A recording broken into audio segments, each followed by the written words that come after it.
You ask Tiger to solve. This deals with linear equations with one unknown. The final result is x equals -9/7. Let's solve it step by step. Simplify the expression. Expand the parentheses.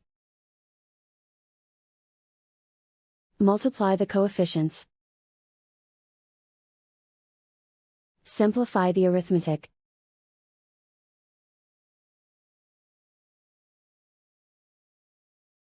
Group all constants on the right side of the equation. Subtract 18 from both sides. Simplify the arithmetic.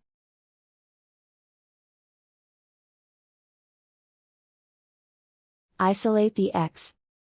Divide both sides by 14. Simplify the fraction.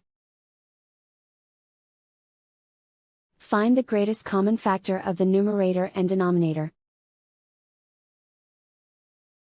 Factor out and cancel the greatest common factor. And so the final result is x equals -9/7.